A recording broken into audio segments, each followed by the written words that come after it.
राम राम सभी को। My self नवीन कुमार। और आज हम जो बात करने, एक बैंक है, छोटा एनबीएफसी बैंक है जो कि छोटे मोटे लोन देने का काम करता है। ये बैंक काफ़ी टाइम पहले ही ओपन हो गया था और अभी आज के दिन काफ़ी अच्छे बड़े स्तर के ऊपर में क्लाइंट्स को लोन देता है। अब आज के दिन हम जानने की कोशिश करेंगे ये कंपनी पास्ट में किस तरीके से परफॉर्म किया है और फ्यूचर में किस तरीके से परफॉर्म कर सकते हैं, उसका एनालिसिस करने की कोशिश करेंगे। साथ में कंपनी अपना आईपीओ भी लेके आ रही है। सो ये फुल फ्लेज आईपीओ है, कंप्लीट आईपीओ है जो कि सेबी द्वारा अप्रूव्ड है एंड एसएमई कंपनी का आईपीओ नहीं है। सो यहाँ पर हम सबसे पहले बेसिक डिटेल्स की यहाँ पे बात करेंगे और फिर फ्यूचर को एनालाइज करने को इसका बात चर्चा करेंगे पास्ट परफॉर्मेंस को देखते हुए।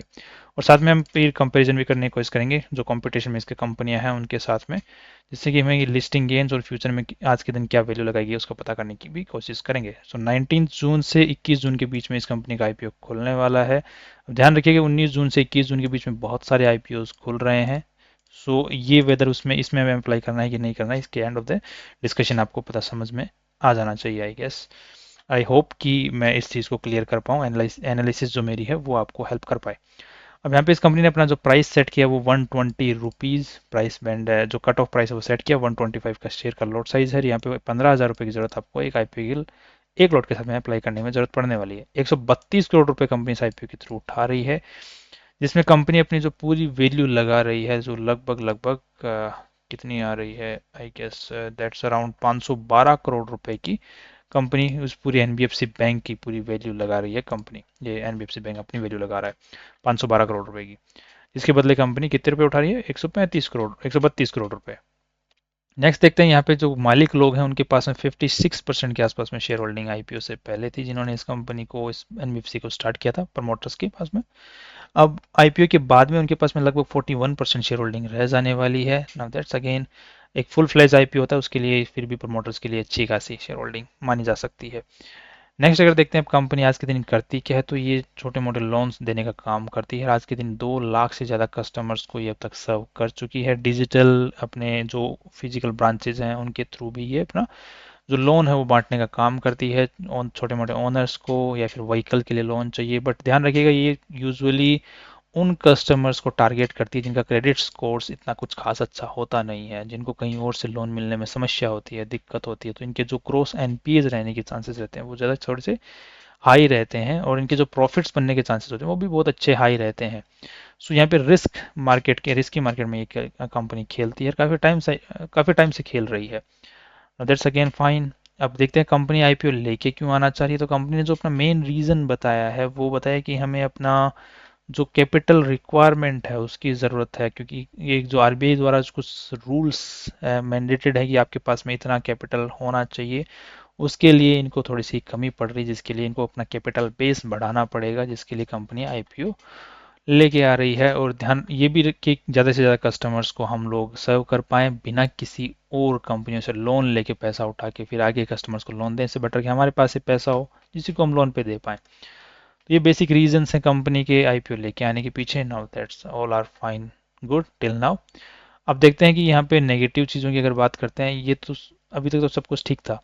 अब यहाँ पे कुछ मेरे को दिक्कतें कंपनी के अंदर में नज़र आती हैं। सो आज के दिन इस एनबीएफसी के अंदर में आ, जो मेन प्रमोटर है निर्मल कुमार जैन, इनके ऊपर में एक ऑलरेडी क्रिमिनल केस चल रहा है कि इन्होंने एक दो दूसरे कोई बिल्डर वगैरह हैं उनको डिफ्रॉड करने की कोशिश की है यहाँ पर। और जो प्रॉपर्टी है, मतलब जो जो प्रॉपर्टी है उसके मोर्गेज रख के उस कंपनी को और बाद में लोन उठाने की कोशिश की है। और जो बिल्डर लोग हैं उन्होंने क्रिमिनल केस कर रखा है निर्मल कुमार जैन और इनके दूसरे साथियों के साथ में मिलके। सो एक तो क्रिमिनल केस है, साथ में और भी कंपनी के ऊपर में काफ़ी सारे लिटिगेशंस हैं। कंपनी के ऊपर नहीं है, कंपनी ने काफ़ी सारे लिटिगेशंस आज के दिन में कर रखे हैं, जो कि अगर ऐसे एनबीएफसी कंपनी के लिए लिटिगेशंस करना कोई बड़ी बात नहीं है, क्योंकि आप छोटे मोटे जो क्रेडिट स्कोर जिन लोगों का अच्छा नहीं होता उनको अगर आप पैसा दोगे तो आपकी कंप्लेंट तो अच्छी खासी आपको करनी पड़ेगी ही बाद में, ऑफ कोर्स ये बात है।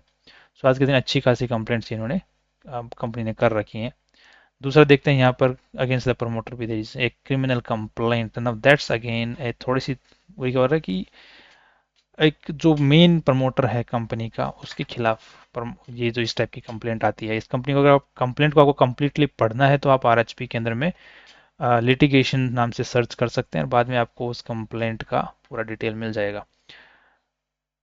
नेक्स्ट अगर देखते हैं कि कंपनी की और चीज़ों की अगर चर्चा करते हैं तो कंपनी का जो मेन सोर्स ऑफ इनकम आज के दिन है वो इंटरेस्ट के थ्रू इंटरेस्ट इनकम है, जो कि 97% के आसपास में है। बाकी जो इनकम्स हैं जैसे फीस, कमीशंस, डिविडेंड्स, वो थोड़े से कम ही हैं।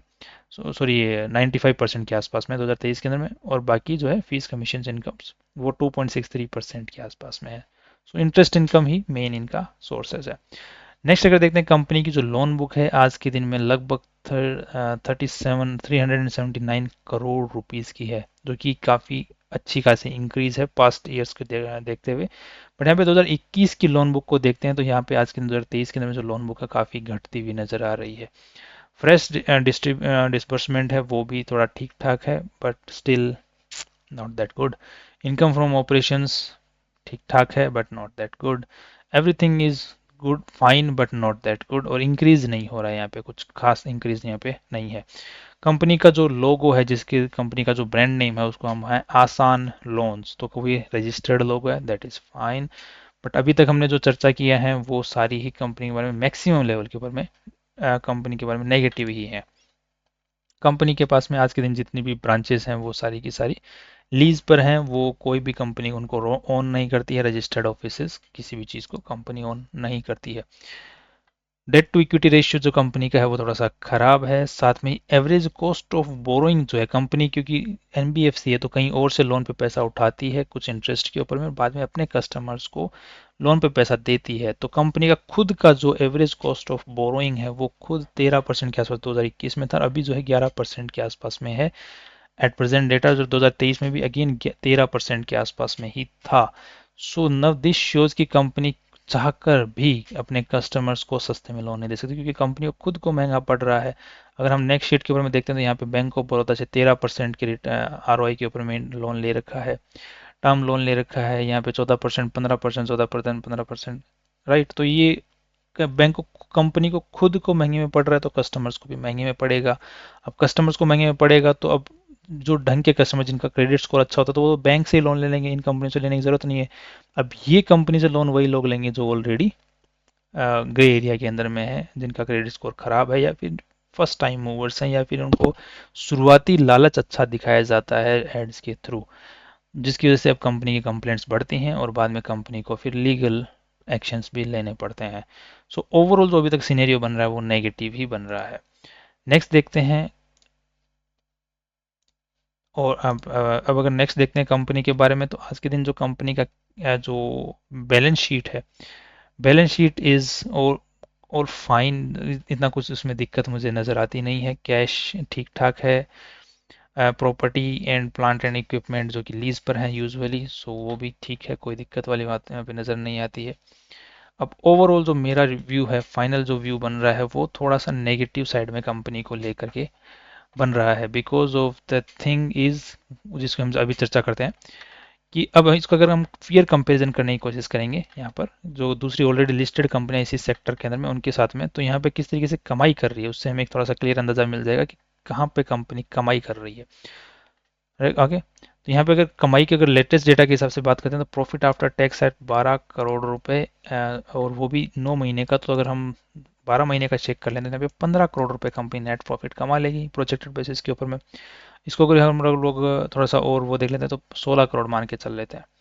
सो 15 से 16 करोड़ कंपनी कमा लेगी। तो यहाँ पे जो कंपनी का पीई रेशियो निकल के आ रहा है तो यहाँ पे 512 करोड़ की कंपनी खुद की वैल्यू लगा रही है, और 15 करोड़ 16 करोड़ के आसपास में कंपनी कमा रही है, तो 132, 16, 48, तो लगभग 30-35 के आसपास में पी रेशियो निकल के आ रहा है।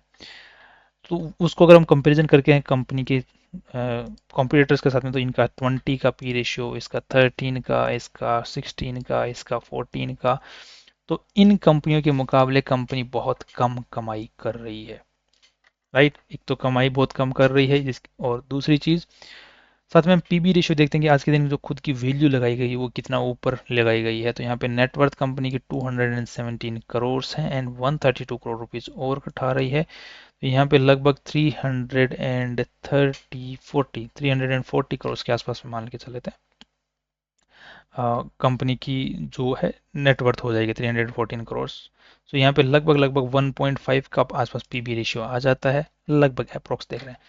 तो पीबी रेशियो के हिसाब से कंपनी अपनी वैल्यू ठीक जगह पर लेके आई है। बट द थिंग इज कि कंपनी कमाई अच्छी नहीं कर रही है और फ्यूचर में हो सकता है कि कमाई और अच्छी ना करे, कुछ काफ़ी टाइम समय तक ना करे। क्योंकि कंपनी के अगर आप हम लोग बैलेंस शीट को यहाँ पे चेक करते हैं तो रेवेन्यूज जो है डिक्रीजिंग ऑर्डर में है। कंपनी एक तो लोन अच्छे से नहीं बांट पा रही है, दूसरा कंपनी के नेट प्रॉफिट्स भी डिक्रीजिंग ऑर्डर के अंदर में है, क्योंकि कंपनी लोन अच्छे से नहीं बांट पा रही है, तो यहाँ पर जो नेट प्रॉफिट्स हैं वो कहाँ से निकाल पाएगी। तीसरा, कंपनी के जो मालिक हैं उनके ऊपर में थोड़ा सा क्रिमिनल केसेस हैं। चौथा, यहाँ पर कंपनी उन लोगों को लोन देती है जो कि ऑलरेडी एक ग्रे एरिया के अंदर में है, जिनका क्रेडिट स्कोर अच्छा नहीं है, तो वहाँ से फिर कंपनी का खर्चा बढ़ जाता है उनसे लोन की रिकवरी करने की वजह से, तो अगेन वो एक दिक्कत है। कंपनी के पास में खुद की ब्रांचेस खुद ओन नहीं करती है, सारी लीज पर है, तो वो एक फिक्स्ड कॉस्ट कंपनी के पास में है। एंड ये सारे के सारे जो फैक्टर्स हैं, ये सारे के सारे फैक्टर्स कंपनी के बारे में पॉजिटिव नहीं है। और आज के दिन जो कंपनी ने खुद की वैल्यू लगाई है, तो वो भी बहुत ज़्यादा हाई लेवल में लगाई है कंपटीशन के मुकाबले। कंपटीशन की जो कंपनी है वो ज़्यादा सस्ते में अवेलेबल है, ज़्यादा बेटर वैल्यूज़ के ऊपर में अवेलेबल है, ज़्यादा अच्छी कमाई कर रही हैं उन चीज़ों के ऊपर में अवेलेबल है। So I don't personally feel, and as per analysis मुझे पर्सनली फील नहीं होता कि यहाँ पे पैसा पार्क करना आज के दिन थोड़ा ठीक रहेगा। बाकी आप अपने हिसाब से एनालिसिस करके अपना डिसीजन बना सकते हैं, that's all up to you.